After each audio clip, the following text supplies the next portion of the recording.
हाँ, महाभारत के आदि पर्व में आस्तिक पर्व पर हमारी चर्चा जारी है। पिछली बार हमने देखा था कैसे गरुड़ अपनी माँ विनिता को गुलामी से छुड़ाने के लिए स्वर्ग से अमृत लाने निकले थे। जी बिल्कुल। तो आज हम उसी कहानी को आगे बढ़ाएंगे, देखेंगे कि गरुड़ जब वापस आए तो क्या हुआ, सर्पों को अमृत मिला या कुछ और। शेषनाग को कौन सा जरूरी काम मिला, वासुकी इतने डरे हुए क्यों थे, और वो ऋषि जरखातारू, उनका अपने पूर्वजों से सामना कैसे हुआ। हाँ, ये सब बहुत महत्वपूर्ण मोड़ है कहानी में। और फिर हम राजा परीक्षित की कहानी, उनको जो श्राप मिला और वो भयानक सर्प सत्रयज्ञ, उस तक पहुंचेंगे, जिसे रोकने के लिए ही कहते हैं आस्तिक का जन्म हुआ था। सही कहा। आज हम जो बात कर रहे हैं वो आस्तिक पर्व के 34वें से लेकर 58वें खंड पर आधारित है। तो चलिए देखते हैं आगे क्या हुआ इस कहानी में। जी। तो गरुड़ स्वर्ग पहुंचे, वहां इंद्र से उनकी दोस्ती हो गई, और इंद्र भी गरुड़ की शक्ति देखकर हैरान थे। कहते हैं गरुड़ ने कहा था कि वो एक पंख पर पूरी पृथ्वी, पहाड़, समुद्र, यहां तक कि इंद्र को भी उठा सकते हैं। कमाल है। बिल्कुल कमाल की शक्ति थी। और देखिए, इंद्र को चिंता थी कि अगर ये अमृत सर्पों के हाथ लग गया तो वो देवताओं के लिए एक बड़ा खतरा बन सकते हैं। हाँ, ये तो है। तो एक तरह की डील हुई, एक समझौता, कि गरुड़ अमृत सीधे सर्पों को नहीं देंगे, उसे कुशा घास पर रख देंगे और वहां से फिर इंद्र उसे आसानी से वापस ले लेंगे। अच्छा। बदले में गरुड़ ने क्या मांगा फिर? उन्होंने वरदान मांगा कि जो शक्तिशाली सर्प है वो उनका भोजन बने। एक तरह से माँ के अपमान का बदला भी था इसमें शायद। इंद्र मान गए तो गरुड़ अमृत लेकर लौटे, उसे कुशाघास पर रखा और अपनी माँ विनिता की मुक्ति की घोषणा कर दी। सर्प तो बहुत खुश हुए होंगे, एकदम जश्न का माहौल होगा। हाँ, वो फौरन पवित्र होने के लिए स्नान और पूजा पाठ करने चले गए। अब बस इसी मौके का फायदा उठाकर इंद्र आए और अमृत वापस ले गए। जब सर्प लौटे तो देखा अमृत तो है ही नहीं। बड़ी निराशा हुई उन्हें। फिर उन्होंने क्या किया, हार मान ली? नहीं, उन्होंने सोचा शायद कुछ बूंदे उस कुशा घास पर गिर गई हों, तो वे उसे चाटने लगे। कहते हैं इसी वजह से उनकी जीभ के 2 हिस्से हो गए, फट गई बीच से। ओह, सच में ये कारण था? हाँ, कहानी तो यही कहती है। और वो कुशा घास भी अमृत के स्पर्श से पवित्र मानी जाने लगे। देखिए कैसी विडंबना है। अमृत पाने की चाहत ने ही उनकी जीभ चीर दी। और गरुड़ का क्या हुआ? गरुड़ अपनी माँ के साथ खुशी से रहने लगे और अपने वरदान के हिसाब से सर्पों का भक्षण करने लगे। कहानी में आगे फिर शौनक ऋषि पूछते हैं कि भाई मुख्य सर्प कौन थे। तो सूत जी कुछ बड़े नाम बताते हैं, शेष, वासुकी, ऐरावत, तक्षक, करकोटक, ऐसे कई। और इनकी संख्या हजारों लाखों में बताई है, जो आगे जो बड़ा संघर्ष होना है उसका संकेत देते हैं। इन्हीं में से एक थे शेषनाग, है ना, सबसे बड़े भाई। जी, ज्येष्ठ थे। वो अपने भाइयों के बुरे इरादों से, उनकी दुष्टता से इतने दुखी हुए कि सब छोड़कर कठोर तपस्या करने चले गए। ब्रह्मा जी उनसे बहुत प्रसन्न हुए। उन्होंने क्या कहा ब्रह्मा जी से? शेषनाग ने ब्रह्मा जी से अपने भाइयों की बुरी नीयत और गरुड़ के लिए उनकी जलन, ईर्ष्या, इन सब का जिक्र किया। ब्रह्मा जी ने उन्हें दिलासा दिया और एक बहुत महत्वपूर्ण बात बताई कि उन्हें कद्रू के श्राप का पता था कि सर्प यज्ञ में भस्म होंगे और उसका उपाय भी पहले से तय है। ये इशारा था भविष्य में आस्तिक के जन्म की ओर। तो शेषनाग ने वरदान क्या मांगा? उन्होंने कोई राजपाट या शक्ति नहीं मांगी, सिर्फ ये मांगा कि उनका मन हमेशा धर्म में, अच्छे कामों में लगा रहे। ब्रह्मा जी बहुत खुश हुए और उन्हें एक बहुत बड़ा काम सौंपा। ये जो पृथ्वी है जो स्थिर नहीं रहती, उसे अपने फन पर धारण करने का, ताकि स्थिरता बनी रहे। और शेषनाग मान गए? इतना बड़ा दायित्व? हाँ, उन्होंने स्वीकार किया। वे पाताल लोक गए और पृथ्वी को धारण कर लिया। ब्रह्मा जी ने उन्हें अनंत शेष कहा, धर्म कहा और सहायता के लिए गरुड़ को नियुक्त किया। ये उनकी क्या कहते हैं, कॉस्मिक भूमिका की शुरुआत थी। संतुलन और स्थिरता के प्रतीक बन गए वो। एक तरफ शेषनाग धर्म का रास्ता चुन रहे थे और दूसरी तरफ वासुकी, वो तो राजा थे सर्पों के। हाँ, और वो अपनी माँ कद्रू के श्राप से बहुत ज्यादा डरे हुए थे। वो अपने भाइयों के साथ मिलकर उस श्राप से बचने का कोई ना कोई उपाय ढूंढ रहे थे। क्या उपाय सोचे उन्होंने? कई तरह के उपाय सोचे जो उनकी घबराहट दिखाते हैं। कोई बोला राजा जन्मेजय से दया मांगो, कोई बोला उसके सलाहकार बनकर यज्ञ ही रुकवा दो, कुछ ने तो हद ही कर दी, यज्ञ के पुरोहितों को डस लो या यज्ञ में पानी बरसा दो या सोम रस चुरा लो, यहाँ तक कि राजा को किडनैप कर लो या मार दो। ऐसे बुरे विचार भी आए। बाप रे! लेकिन वासुकी माने इन बातों को? नहीं, उन्हें कोई रास्ता ठीक नहीं लगा, खासकर ब्राह्मण को मारना। इस बात का कुछ सर्पों ने विरोध भी किया। वासुकी बहुत परेशान थे। तभी एलापत्र नाम का एक सर्प था, काफी बुद्धिमान। उसने एक रहस्य खोला। उसने बताया कि जब कद्रु ने श्राप दिया था, तब उसने ब्रह्मा जी और देवताओं की बातें सुन ली थीं। अच्छा, क्या सुना था उसने? एलापत्र ने बताया कि ब्रह्मा जी ने साफ कहा था कि श्राप सिर्फ दुष्ट सर्पों के विनाश के लिए है। जो धर्मात्मा सर्प है, उनका कुछ नहीं बिगड़ेगा। और ब्रह्मा जी ने उपाय भी बताया था। जरकतारु नाम का एक महान ऋषि होंगे। जरकतारु ऋषि? हाँ, वो अपनी ही नाम वाली कन्या से विवाह करेंगे और वो कन्या वासुकी की बहन होगी। उन्हीं का बेटा आस्तिक इस भयानक यज्ञ को रोकेगा। अरे वाह, ये तो बहुत बड़ी राहत की बात रही होगी सर्पों के लिए। बिल्कुल। एलापत्र ने वासुकी से कहा कि बस इंतजार करो, जब ऋषि जरकतान पत्नी की तलाश में निकलें तो अपनी बहन उन्हें सौंप देना। यही एक रास्ता है। वासुकी ने फिर बड़ी सावधानी से अपनी बहन जरकतारु का पालन पोषण शुरू कर दिया। कारु यानी विशाल, जिन्होंने तपस्या से अपना विशाल शरीर सुखा लिया था। वो तो पृथ्वी पर घूम रहे थे, तपस्वी थे, विवाह की कोई इच्छा नहीं थी उन्हें। उधर कुरु वंश में अर्जुन के पोते अभिमन्यु के बेटे राजा परीक्षित राज कर रहे थे। बड़े न्यायप्रिय राजा थे। राजा परीक्षित की कहानी, यहाँ से चीजें बहुत तेजी से बदलती हैं। बिल्कुल। एक दिन राजा परीक्षित शिकार खेलने गए और जंगल में रास्ता भटक गए। प्यास से बुरा हाल था। उन्होंने शमीक नाम के एक ऋषि को देखा। वो मौन व्रत धारण किए हुए थे। मौन व्रत? हाँ, चुप थे बिल्कुल। राजा ने उनसे एक घायल हिरण के बारे में पूछा, पर ऋषि तो मौन थे, कुछ बोले नहीं। और राजा को गुस्सा आ गया? हाँ, थकान, प्यास और शायद थोड़ा अहंकार भी होगा। राजा को क्रोध आ गया। उन्होंने पास में एक मरा हुआ सांप पड़ा देखा, उसे अपने धनुष की नोक से उठाया और ऋषि के गले में डाल दिया। लेकिन शमीक ऋषि फिर भी शांत रहे। उन्होंने कोई श्राप नहीं दिया। तो श्राप तो मिला था परीक्षित को, तक्षक नाग का। वो श्राप शमीक ऋषि ने नहीं दिया था। उनके एक बेटे थे, श्रृंगी। वो बड़े तेजस्वी थे, लेकिन क्रोधी भी बहुत थे। जब श्रृंगी को अपने दोस्त कृष से पता चला कि किसी ने उनके पिता का ऐसा अपमान किया है, तो वो गुस्से से आग बबूला हो गए। तो श्रृंगी ने श्राप दिया? हाँ, उन्होंने पूरी बात सुनी और तुरंत हाथ में जल लेकर श्राप दे दिया, जिस पापी ने मेरे पिता का अपमान किया है, उस राजा परीक्षित को आज से ठीक 7वें दिन नागराज तक्षक डसकर यमलोक पहुंचा देगा। ओहो। ऋषि शमीत को जब पता चला तो उन्होंने क्या कहा? वो बिल्कुल खुश नहीं हुए इस बात से। उन्होंने श्रृंगी को समझाया कि भाई, राजा तो रक्षक होता है, प्रजा का पालक होता है, तपस्वियों की रक्षा करता है। हो सकता है राजा ने थकान और अज्ञान में ऐसा कर दिया हो, उसे क्षमा करना चाहिए था। पर श्रृंगी अड़ गए कि उनका वचन खाली नहीं जा सकता। तो फिर शमीक ने क्या किया? श्राप तो दे दिया गया था। हाँ, श्राप तो वापस नहीं हो सकता था, पर ऋषि शमीक दयालु थे। उन्होंने सोचा कम से कम राजा को चेतावनी तो दे दूं। उन्होंने अपने एक शिष्य गौरमुख को राजा परीक्षित के पास भेजा श्राप की सूचना देने के लिए। राजा परीक्षित ने क्या किया जब उन्हें पता चला? राजा को अपने किए पर बहुत पछतावा हुआ और ऋषि शमीक की दयालुता देखकर वो और भी दुखी हुए। उन्होंने तुरंत अपनी सुरक्षा के बड़े पक्के इंतजाम किए। एक ही खंभे पर एक सुरक्षित महल बनवाया। चारों तरफ वैद्य, दवाइयां, मंत्र जानने वाले ब्राह्मण सब तैनात कर दिए। और 7वें दिन विष उतारने में एक बहुत माहिर ऋषि थे, कश्यप ऋषि। वो राजा की जान बचाने के लिए हस्तिनापुर के लिए चले। लेकिन तक्षक भी तो था रास्ते में। हाँ, वहीं पेंच फंसा। रास्ते में तक्षक नाग एक बूढ़े ब्राह्मण का भेष बनाकर कश्यप ऋषि से मिला।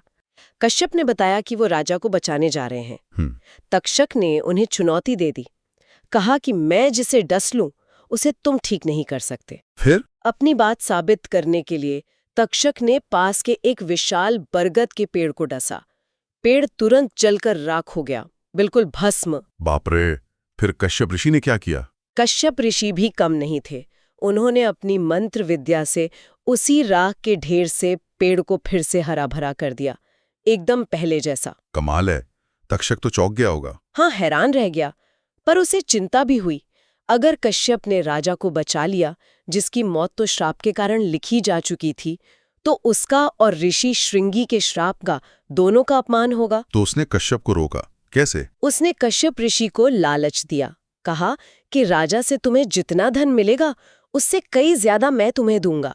कश्यप ऋषि ने भी अपनी योग दृष्टि से देखा और जान लिया कि राजा की आयु अब पूरी हो चुकी है, तो उन्होंने वो धन स्वीकार कर लिया और लौट गए। देखिए तक्षक की चालाकी, उसने एक बड़ी रुकावट हटा दी। और फिर तक्षक राजा तक कैसे पहुंचा इतनी सुरक्षा के बीच? उसने माया का इस्तेमाल किया। कुछ नागों को तपस्वी का रूप दिया और उनके हाथ में फल, कुश, जल वगैरह देकर राजा के पास भेजा। राजा ने भेंट स्वीकार कर ली। सूर्यास्त होने ही वाला था, 7वां दिन खत्म हो रहा था। राजा ने उन फलों में से एक फल उठाया। उसी में तक्षक एक बहुत छोटे से कीड़े के रूप में छिपा हुआ था। ओह, और फिर? राजा ने शायद भाग्य को मान लिया था। उन्होंने ऋषि के वचन को सत्य करने के लिए उस कीड़े को अपनी गर्दन पर रख लिया और कहा, यही कीड़ा तक्षक बनकर मुझे डस ले ताकि मेरा पाप कट जाए और ऋषि का वचन भी पूरा हो। ऐसा कहते ही वो कीड़ा तुरंत विशाल तक्षक बन गया, राजा की गर्दन से लिपट गया और जोर से फुफकार मारकर डस लिया। और राजा परीक्षित की? हाँ, मंत्री वगैरह सब डर के मारे भाग गए। महल कहते हैं विष की ज्वाला से जल उठा। राजा परीक्षित की मृत्यु हो गई। कितना दुखद अंत हुआ। उनके बाद कौन राजा बना? उनके बेटे जन्मेजय, वो गद्दी पर बैठे। समय बीता, वो एक प्रतापी राजा बने।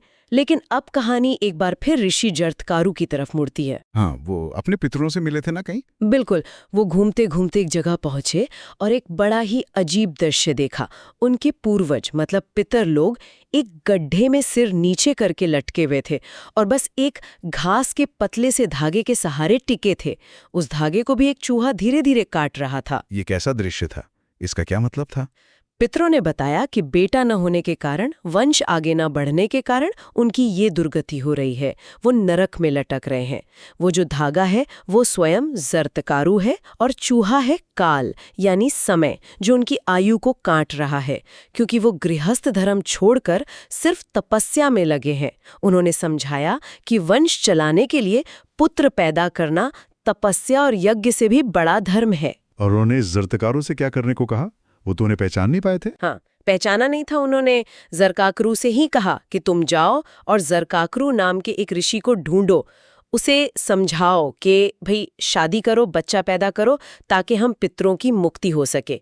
जब जरकाकरू ने बताया कि मैं ही जरकाकरू हूं तो उन्हें बहुत दुख हुआ। उन्होंने पितरों की आज्ञा मानने का वचन दिया। लेकिन उनकी शादी की शर्तें तो बहुत ही मुश्किल थीं। हाँ, बहुत कठिन। उन्होंने कसम खाई कि वो तभी शादी करेंगे जब उन्हें अपने ही नाम की कन्या यानी जरकाकरू नाम की ही लड़की भिक्षा के रूप में मिले, मतलब बिना मांगे, और उसका पालन पोषण भी उन्हें न करना पड़े। अगर ऐसी कन्या मिली तो ठीक, वरना वो कुंवारे ही रहेंगे। तो क्या उन्हें मिली ऐसी कन्या इतनी मुश्किल शर्तों के साथ? वो जंगल में घूम घूम कर जोर जोर से अपनी शर्तें दोहराते रहे। वासुकी ने जो सर्प निगरानी पर लगाए थे, उन्होंने ये सुना और फौरन वासुकी को बताया। वासुकी अपनी बहन जरकाकरू को लेकर ऋषि के पास पहुंचे। ऋषि ने पूछा, नाम जरकाकरू है, पालन पोषण मुझे तो नहीं करना पड़ेगा? वासुकी ने क्या कहा? वासुकी ने कहा, हाँ, नाम जरकातरू है और पालन पोषण मैं करूंगा। ऋषि मान तो गए, पर एक और शर्त रख दी। एक और शर्त? वो क्या? उन्होंने कहा कि पत्नी कभी कोई ऐसा काम न करे जो मुझे पसंद ना आए। अगर उसने ऐसा किया तो मैं उसे उसी पल छोड़ दूंगा। बेचारी बहन जरकातरू वो भी सहमत हो गई। विवाह हो गया। वो पति की सेवा करने लगी और गर्भवती हुई। उनके गर्भ में आस्तिक पल रहे थे, अग्नि के समान तेजस्वी। लेकिन फिर वो घटना हुई जिसने सब बदल दिया, वो शाम वाली। हाँ, वही। एक शाम ऋषि अपनी पत्नी की गोद में सिर रखकर सो रहे थे। सूरज डूबने वाला था। अब पत्नी को चिंता हुई कि पति के संध्या वंदन का समय निकल जाएगा, धर्म का लोप होगा। बड़ी दुविधा में पड़ गई वो। आखिरकार उन्होंने पति को जगा दिया। और ऋषि भड़क गए। उन्होंने इसे अपना अपमान माना। बोले, तुम्हारी इतनी हिम्मत कि मुझे जगा दिया? क्या सूर्य मेरे सोते हुए अस्त होने की हिम्मत कर सकता है? बस इसी बात पर उन्होंने अपनी शर्त याद दिलाई और पत्नी को छोड़ने का ऐलान कर दिया। पत्नी ने समझाने की कोशिश नहीं की? कि उन्होंने कहा कि मेरा इरादा तो सिर्फ धर्म की हानि रोकने का था, पर ऋषि नहीं माने। हाँ, जाते जाते उन्होंने ये जरूर कहा कि तुम्हारे गर्भ में संतान है। उन्होंने कहा अस्ति। अस्ति मतलब है? हाँ, है। गर्भ में अग्नि जैसा तेजस्वी वेदों का ज्ञाता ऋषि है। इसी अस्ति शब्द से बेटे का नाम आस्तिक पड़ा। ये कहकर वो तो तपस्या करने चले गए। वासुकी को जब पता चला उनकी बहन को छोड़ दिया ऋषि ने, जरकाकारु ने रोते हुए वासुकी को सब बताया। वासुकी को दुख तो बहुत हुआ, पर ये जानकर थोड़ी राहत मिली कि चलो गर्भ की पुष्टि हो गई है, ऋषि ने अस्थि कहा है। समय पर आस्तिक का जन्म हुआ। उनका पालन पोषण नागलोक में ही हुआ। बहुत ज्ञानी, गुणी और शांत स्वभाव के बालक थे वो। और उधर इतने सालों बाद राजा जन्मेजय। हाँ, कई साल बीत गए। राजा जन्मेजय अब बड़े हो गए थे। उन्होंने अपने मंत्रियों से पूछा कि मेरे पिता राजा परीक्षित, उनकी मृत्यु कैसे हुई थी, मुझे पूरी सच्चाई बताओ। मंत्रियों ने क्या बताया? पहले तो मंत्रियों ने राजा परीक्षित के अच्छे कामों, उनके गुणों का बखान किया, पर जन्मेजय जिद पे अड़ गए कि नहीं, मुझे जानना है कि असल में हुआ क्या था। तब उन्होंने पूरी कहानी बताई होगी, शिकार वाली घटना से लेकर। हाँ, फिर उन्होंने सब सच-सच बताया।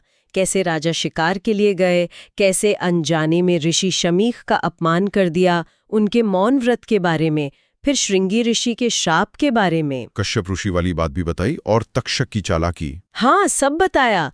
कैसे कश्यप ऋषि बचाने आए थे, कैसे तक्षक ने उन्हें रास्ते में रोका, वो पेड़ जलाने और फिर जिंदा करने वाली घटना, और कैसे तक्षक ने कश्यप को धन देकर लौटा दिया। अंत में कैसे राजा को धोखे से डसा। ये भी बताया कि ये सारी जानकारी उन्हें उस आदमी से मिली जो उस जले हुए पेड़ पर था और कश्यप ऋषि ने जिसे दोबारा जिंदा किया था। जन्मेजय का क्या हाल हुआ ये सब सुनकर? वो दुख और क्रोध से भर उठे। उन्होंने तक्षक को अपने पिता की मौत का असली जिम्मेदार माना, क्योंकि उसी ने कश्यप ऋषि को रोका था। उन्होंने कसम खाई कि मैं इस तक्षक से बदला लूंगा। उन्होंने मंत्रियों से पूछा कि कोई ऐसा उपाय बताओ जिससे मैं तक्षक और उसके पूरे खानदान को जलाकर राख कर दूं। और उपाय मिला, सर्प सत्र यज्ञ। बिल्कुल। जो मुख्य पुरोहित थे उन्होंने इस महायज्ञ के बारे में बताया जो पुराणों में लिखा है और जिसे केवल जन्मेजय ही कर सकते हैं। जन्मेजय ने फौरन तैयारी का हुक्म दिया। यज्ञ की जगह नापी गई, लेकिन तभी एक सूत थे, मतलब वास्तु के जानकार या कथावाचक कह लीजिए, उन्होंने भविष्यवाणी की कि ये यज्ञ एक ब्राह्मण की वजह से अधूरा रह जाएगा।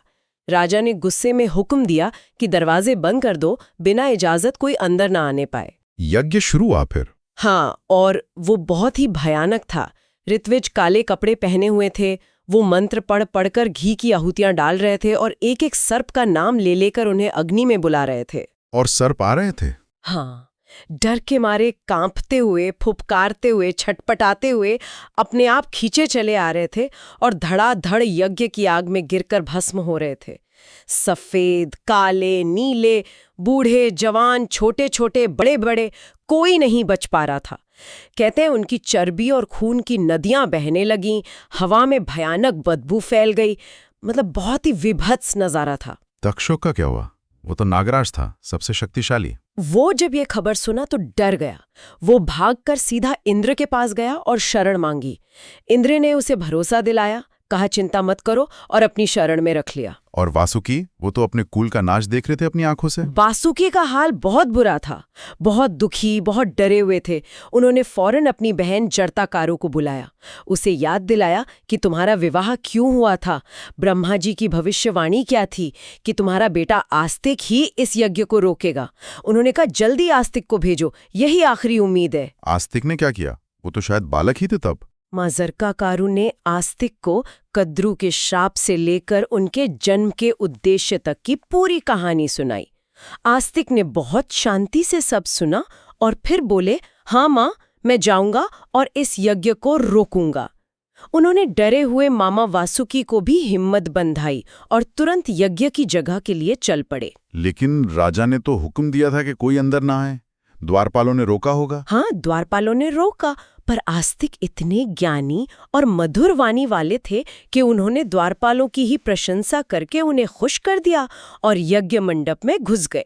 वहां पहुंचकर उन्होंने राजा जन्मेजय, सभी बड़े बड़े ऋत्विजों, यज्ञ में बैठे सदस्यों और खुद अग्नि देवता की ऐसी सुंदर स्तुति की, इतने अच्छे शब्दों में प्रशंसा की कि सब लोग बस देखते रह गए। उन्होंने क्या कहा स्तुति में? उन्होंने जन्मेजय के यज्ञ की तुलना पुराने जमाने के महान यज्ञों से की, इंद्र, वरुण, यम के यज्ञों से। राजा जन्मेजय और वहां बैठे ऋषियों की तुलना बड़े बड़े देवताओं, राजाओं और ऋषियों से की, जैसे राम, कृष्ण, व्यास, वशिष्ठ। ये उनकी क्या कहते हैं वाक्पटुता और समझदारी थी। राजा जन्मेजय जरूर प्रभावित हुए होंगे इस बालक से। बहुत ज्यादा। राजा उस छोटे से बालक की बुद्धिमत्ता देखकर इतने खुश हुए कि बोले, मांगो बालक, क्या वरदान मांगते हो। लेकिन जो दूसरे ऋषि मुनि बैठे थे उन्होंने कहा, राजन, वरदान दें पर पहले तक्षक को तो अग्नि में आने दें। पता चला कि वो तो इंद्र की शरण में छिपा है। फिर जन्मेजय को और गुस्सा आ गया। उन्होंने हुक्म दिया, तक्षक को इंद्र समेत खींचकर अग्नि में डालो। ऋत्विजों ने और भी शक्तिशाली मंत्र पढ़ने शुरू कर दिए। कहते इंद्र डर के मारे अपने विमान में आए। तक्षक उनके कपड़े में छिपा हुआ था। मंत्रों का ऐसा असर हुआ कि इंद्र इतने डर गए कि उन्होंने तक्षक को वहीं से नीचे गिरा दिया और खुद भाग गए। तक्षक बेचारा बेबस होकर मंत्रों से खिंचता हुआ अग्नि की तरफ गिरने लगा। बिल्कुल अंत समय पर एकदम गिरने ही वाला था। हाँ, जैसे ही वो अग्नि में गिरने वाला था, ऋत्विजों ने राजा से कहा, राजन, अब इस बालक आस्तिक को वरदान दीजिए। राजा ने आस्तिक से कहा, मांगो बेटा, जो चाहो मांग लो। और आस्तिक ने क्या मांगा? वही जो उनका उद्देश्य था। हाँ, आस्तिक ने बस एक ही चीज मांगी, हे राजन, बस आपका ये यज्ञ यहीं समाप्त हो जाए और अब कोई भी सर्प इस अग्नि में ना गिरे। राजा ने कहा, अरे बालक, सोना चांदी हीरे मोती मांगो। पर आस्तिक अपनी बात पर अड़े रहे। तब क्या हुआ? राजा ने माना? पर यज्ञ में जितने भी बड़े ऋषि मुनि और सदस्य बैठे थे, सब ने एक आवाज में राजा से कहा, महाराज, इस ब्राह्मण बालक ने जो मांगा है वो वरदान इसे दिया जाए। और राजा मान गए? हाँ, इतने सारे लोगों के कहने पर राजा जन्मेजय को मानना पड़ा। उन्होंने आस्तिक का वरदान स्वीकार किया। यज्ञ वही रोक दिया गया। जो सर्प बच गए थे उनकी जान बच गई। कहते हैं आकाश से फूलों की बारिश हुई, देवताओं ने खुशी मनाई। और हाँ, कहते हैं तक्षक तुरंत इसलिए नहीं गिरा था क्योंकि जब वो गिर रहा था तो आस्तिक ने 3 बार कहा था, तिष्ठ तिष्ठ तिष्ठ, यानी रुको रुको रुको, जिससे वो हवा में ही अटक गया था। तो यज्ञ समाप्त हो गया। उसके बाद राजा ने सभी ऋत्विजों, सदस्यों और उस सूत को भी जिसने भविष्यवाणी की थी, सबको खूब धन दौलत दी।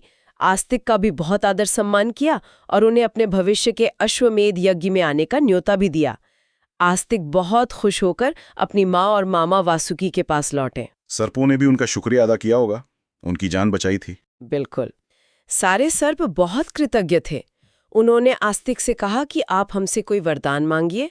आस्तिक ने वरदान मांगा कि जो कोई भी सुबह और शाम श्रद्धा के साथ मेरी ये कथा पढ़ेगा या सुनेगा, उसे कभी सर्पों से डर नहीं लगेगा, सर्प उसे कभी नहीं काटेंगे। सर्पों ने खुशी खुशी ये वरदान दे दिया। तो इस तरह आस्तिक ने अपने जन्म का उद्देश्य पूरा किया। हाँ, अपना काम पूरा करके समय आने पर वो स्वर्ग चले गए। सूत जी कहते हैं कि ये कथा सुनने या पढ़ने से ही सर्प का भय दूर हो जाता है और पुण्य बढ़ता है। तो ये थी गरुड़ की उस उड़ान से शुरू हुई कहानी, जो शेषनाग के कर्तव्य, वासुकी के डर, परीक्षित के श्राप, तक्षक की चाल, जन्मेजय के बदले की आग और अंत में बालक आस्तिक की बुद्धिमानी और कूटनीति से जाकर पूरी हुई। कितनी परतें हैं इस कहानी में? बहुत ज्यादा। इसमें हमने कितने गहरे मुद्दे देखे। कर्म का फल कैसे मिलता ही है, चाहे वो कद्रू का श्राप हो या परीक्षित का एक पल का गुस्सा। शब्दों में कितनी ताकत है। एक श्राप जान ले सकता है तो एक वरदान जान बचा सकता है। संतान का, वंश का क्या महत्व है, भाग्य कैसे काम करता है, और धर्म, कर्तव्य, बदला, इनके बीच का जो संघर्ष है। देवता, इंसान, ऋषि, नाग, सबके रिश्ते कितने उलझे हुए हैं। और जाते जाते एक सोचने वाली बात शायद ये है कि आस्तिक, जिसका जन्म ही एक भयानक विनाश को रोकने के लिए हुआ था, उसने अपना लक्ष्य किसी हथियार या लड़ाई से नहीं पाया। बिल्कुल। उसने पाया ज्ञान से, मीठी वाणी से और दूसरों की प्रशंसा करने की कला से। ये शायद हमें ये सोचने पर मजबूर करता है कि बड़े से बड़े झगड़े, सदियों पुरानी दुश्मनी भी शायद ताकत से नहीं बल्कि समझदारी और बातचीत से ही सुलझ सकती है। इस पर विचार जरूर किया जा सकता है। सही कहा। महाभारत की इस गहरी यात्रा में हमारे साथ बने रहने के लिए बहुत बहुत धन्यवाद।